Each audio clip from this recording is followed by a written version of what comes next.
9 वर्ष का वांका झुकोब, जिसे 3 महीने पहले अलियाखिन मोची के यहाँ काम सीखने भेजा गया था, बड़े दिन से पहली वाली रात को सोने नहीं गया। वो इंतजार करता रहा और जब उसका मालिक और मालकिन तथा वहाँ काम करने वाले दूसरे लोग गिरजाघर चले गए, तब उसने अपने मालिक की अलमारी से दवात और कलम निकाली, जिसके निब में जंग लग गया था। उसने एक मुड़ा मुड़ाया कागज का ताव निकाला, उसे फैला कर रखा और लिखने बैठ गया। पहला अक्षर बनाने के पहले उसने कई बार खिड़की और दरवाजे की तरफ सहमी हुई आंखों से ताका, गहरे रंग के देवचित्र की ओर निहारा, जिसके दोनों ओर दूर तक जूतों के फर्मों से भरी शेल्फें थीं, और कांपते हुई गहरी सांस ली।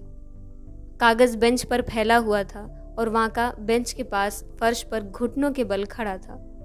उसने लिखा, प्यारे बाबा कोंस्तांतीन मकारिज, तो मैं तुम्हें चिट्ठी लिख रहा हूँ। मैं तुम्हें बड़े दिन का सलाम भेजता हूँ और आशा करता हूँ कि ईश्वर तुम्हें सुखी रखेगा। मेरे बापू और मेरी अम्मा नहीं हैं और मेरे लिए बस तुम ही बाकी हो। वांका ने सिर उठाकर खिड़की के अंधेरे शीशे की तरफ ताका, जिस पर जलती मोमबत्ती की परछाई झिलमिला रही थी। कल्पना में उसने अपने बाबा कोंस्तांतीन मकारिज को साफ देखा, जो झिवारियोव नामक किसी धनी आदमी का रात्रि चौकीदार था। वो दुबला पतला छोटा सा 65 साल का बूढ़ा था। उसके चेहरे पर सदा मुस्कान छाई रहती और उसकी आंखें शराब के नशे में चुंधियाई रहती। दिन में वो या तो नौकरों के रसोई घर में सोया करता या बैठा बैठा रसोईदारियों से मखौल किया करता। रात में वो भेड़ की खाल का लबादा ओढ़े लाठी खटखटाते हुए हवेली के चारों ओर चक्कर काटता। उसके पीछे पीछे उसकी बूढ़ी कुतिया कश्तांका व एक दूसरा कुत्ता, जो काले बालों और नेवले जैसे लंबे शरीर की वजह से व्यून कहलाता था, सिर झुकाए चला करते। व्यून के ढंग से लगता कि उसमें आदर करने और हर एक व्यक्ति से परिचय प्राप्त करने की विलक्षण प्रतिभा है। वह जान पहचान वाले और अजनबी हर एक की ओर स्नेहपूर्ण दृष्टि डालता, पर उस पर विश्वास की भावना नहीं जमती थी। उसकी सिधाई और आदरचूक बर्ताव को दुष्टता की गहरी प्रवृत्तियों को छिपाने के लिए नकाब भर थे। अकस्मात दौड़कर पैर में काट लेने, तहखाने में छुपकर घुस जाने या किसानों की मुर्गियां झपट लेने में वो उस्ताद था। आए दिन उसकी पिटाई होती रहती। 2 दफा उसे रस्सी से बांधकर लटकाया जा चुका था। हर हफ्ते उस पर इतनी मार पड़ती कि वो अधमरा हो जाता। पर इन सब के बावजूद वो जैसे का तैसा बना हुआ था। बाबा शायद इस वक्त फाटक पर खड़े गांव के गिरजाघर की खिड़कियों से आ रही तेज लाल रोशनी को चुंधियाती आंखों से देख रहे होंगे और फेल्ट बूट पहने पैर थपथपाते नौकरों चाकरों के साथ चुहल कर रहे होंगे। वो अपनी बाहें फैलाते और सर्दी में सिकुड़ते होंगे और रसोईदारिन या नौकरानी को चुटकी काटते हुए बूढ़ों की तरह ही करते होंगे। औरतों की तरफ हुलास की डिबिया बढ़ाते हुए वो कहते होंगे, लो एक चुटकी सुंगनी लो। औरतें सुंगनी नाक में डालेंगी और छींकेंगी। बाबा बेहद खुश हो खिल्ली उड़ाते हुए ठट्ठा मार कर हंस पड़ेंगे और चिल्लाएंगे, ठंड से जमी नाक के लिए तो अक्सीर है। कुत्तों को भी सुंगनी दी जाएगी। कश्तांका छींकेगी, सिर हिलाएगी और चुपचाप चली जाएगी, मानो बुरा मान गई हो। लेकिन व्यून छींकने की अशिष्टता नहीं करेगा और दुम हिलाता रहेगा। मौसम बेहद सुहावना होगा। हवा थमी सी, पारदर्शी और ताज़ी। रात अंधेरी होगी, पर सफ़ेद छतों, पाले और बर्फ से चमकते पेड़ों, चिमनियों से उठते धुएं वाला पूरा गांव साफ साफ दिखाई दे रहा होगा। आसमान में खुशी के चमकते तारे छिटक रहे होंगे और आकाश गंगा बिल्कुल साफ दिखाई पड़ रही होगी, मानो त्योहार के लिए अभी अभी धोई मांजी गई हो और बर्फ से रगड़ी गई हो। वांका ने गहरी सांस ली, स्याही में कलम डुबोई और फिर लिखने लगा। और कल मुझे बुरी तरह मार पड़ी। मालिक मेरे बाल पकड़कर घसीटता हुआ बाहर आंगन में खींच ले गया और पेटी से मेरी चमड़ी उधेड़ने लगा, क्योंकि संयोग से मैं उनके बच्चे को झुलाते झुलाते सो गया था। और पिछले हफ्ते एक दिन मकान मालकिन ने मुझे हेरिंग मछली साफ करने को कहा। मैंने उसके दुम से सफाई शुरू की तो मालकिन ने मछली छीन ली और इसका सिर मेरे मुंह पर रगड़ डाला। दूसरे कामगार मेरा मजाक उड़ाते हैं, शराब खाने से वोदका लाने को भेजते हैं और मुझे मालिक के खीरे चुनाने को मजबूर करते हैं। और मालिक जो भी चीज सामने पड़ जाए उसी से मेरी ठुकाई करने लगता है। और खाने को कुछ मिलता नहीं। सवेरे रोटी का टुकड़ा देते हैं, दोपहर को दलिया और शाम को फिर रोटी का टुकड़ा। मुझे चाय, मिठाई या गोभी का शोरबा कभी नहीं मिलता।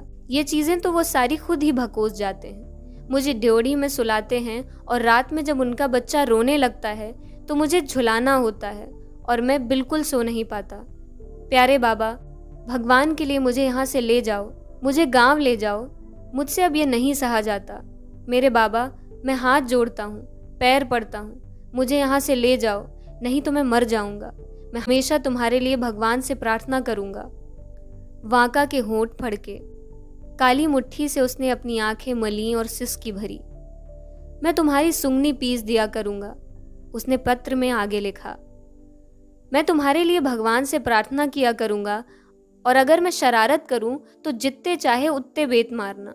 और अगर तुम समझते हो कि मेरे लिए वहां कोई काम नहीं है तो मैं कारिंदे से कहूंगा कि वह मुझे रहम खाकर जूते साफ करने का काम दे दे, या मैं फेद्या की जगह चरवाहे का काम कर लूंगा। प्यारे बाबा, मैं अब और बर्दाश्त नहीं कर सकता। मेरी जान निकली जा रही है। जी मैं आया कि पैदल ही गांव भाग जाऊं, पर मेरे पास जूते नहीं हैं और मुझे पाले का डर है।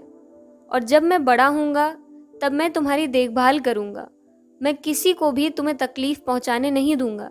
और जब तुम मर जाओगे तब मैं तुम्हारी आत्मा की शांति के लिए प्रार्थना करूंगा, जैसे मैं अम्मा के लिए करता हूँ। और मॉस्को इतना बड़ा शहर है, बड़े लोगों के यहाँ इतने सारे मकान हैं और इतने सारे घोड़े हैं, और भेड़ें तो बिल्कुल नहीं, और कुत्ते डरावने नहीं हैं। बड़े दिन पर लड़के सितार लेकर नहीं निकलते और गिरजाघर में गाना गाने को उन्हें जाने नहीं दिया जाता है।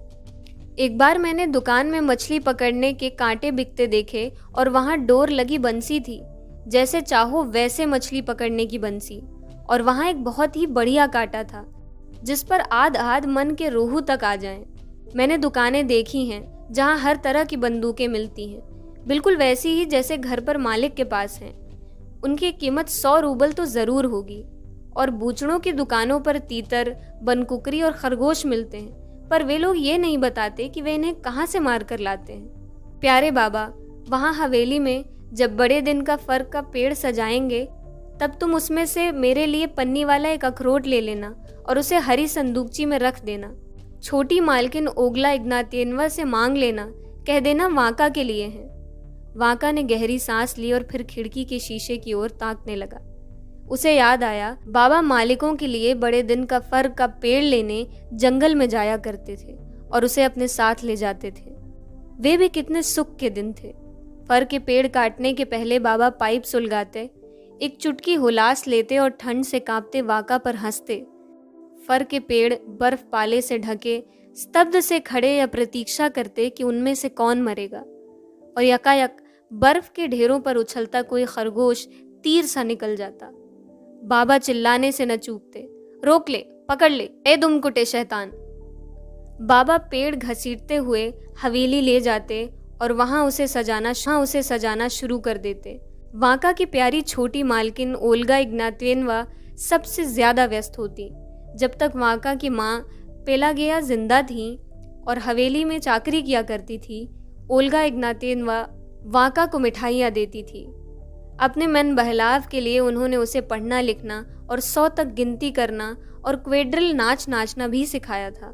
पर जब पेलागिया मर गई तो अनाथ वाका फिर से अपने बाबा के पास नौकरों के रसोई घर और वहां से मोची अलाखिन के यहाँ मॉस्को भेज दिया गया। वाका ने आगे लिखा, प्यारे बाबा, मेरे पास आ जाओ। ईसा मसीह के नाम पर मुझे यहाँ से ले जाओ। मुझ अभागे अनाथ पर दया करो। ये लोग हमेशा मुझे पीटते रहते हैं और बराबर भूखा रखते हैं, और मैं इतना दुखी हूँ कि तुम्हें बता भी नहीं सकता। मैं बराबर रोता रहता हूँ। और अभी उस दिन मालिक ने मेरे सिर पर फरमा इतने जोर से मारा कि मैं गिर पड़ा और मुझे लगा कि अब मैं कभी उठ नहीं पाऊंगा। मेरी जिंदगी कुत्ते से भी बदतर है। और अल्योना, काने योगोर और कोचवान को मेरा प्यार कहना और मेरा बाजा किसी को मत देना। मैं हूँ तुम्हारा नाती वाका झुकोव। प्यारे बाबा, आ जाओ। वाका ने कागज को चौपरता मोड़ा और उसे एक लिफाफे में बंद कर दिया, जिसे वो एक दिन पहले एक कोपेक का खरीद लाया था। तब वो ठहर कर सोचने लगा, फिर दवात में कलम डुबोई और लिखा, गांव में बाबा को मिले। फिर सोचा, अपना सिर खुजलाया और जोड़ दिया, कॉन्स्टेंटीन मकारिच को मिले, इस बात पर खुश होते हुए कि लिखने में उसे किसी ने रोका टोका नहीं। उसने अपनी टोपी लगाई और कमीज पर कोट पहने बिना ही गली में दौड़ गया। एक दिन पहले बूचड़खाने की दुकान में पूछने पर लोगों ने उसे बताया था कि खत डाक के बम्बे में डाले जाते हैं और इन बम्बों से डाक की उन गाड़ियों पर सारी दुनिया में भेजे जाते हैं जिनके 3 घोड़े होते हैं।